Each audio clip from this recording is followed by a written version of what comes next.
Here's help. First, reduce or remove any opposition. The title of this chapter seems obvious enough. That is precisely the problem.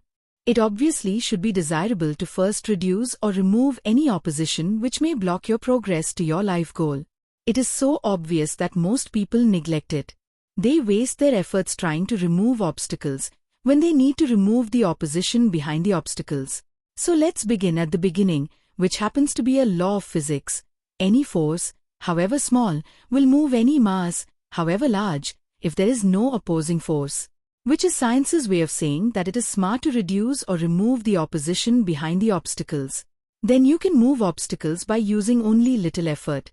It is easier to reduce or remove opposition than it is to have to exert constant effort against it every step of the way to your goal.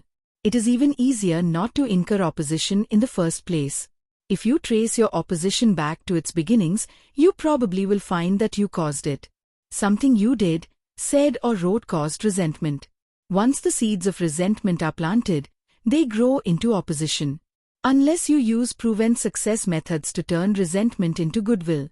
In its early stages, before resentment grows into opposition, resentment is easily turned into goodwill by the proven success methods in this and my other books.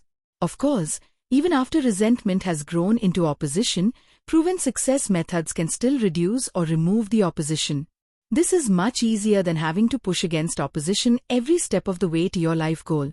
For example, visualize that the path to your life goal is entirely blocked by a large boulder.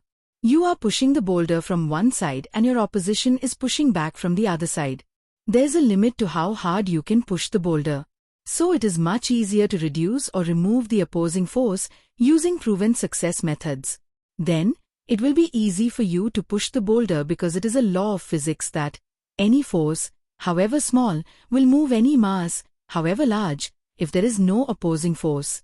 So, if you remove the opposing force behind any obstacle which is blocking your path to your goal, it will require very little effort on your part to push the obstacle aside because there will be no opposing force.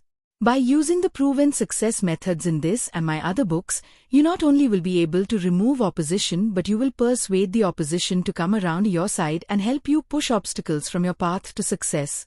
And you can get the help of the expert in removing obstacles in people's lives.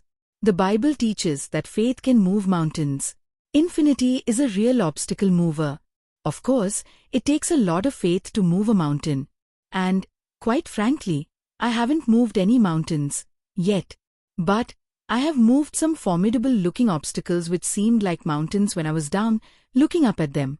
And I know a lot of people who have moved much bigger obstacles than I have. It isn't difficult, really. You see, it is a well-proven law of life that whatever a man can conceive and believe, man can achieve.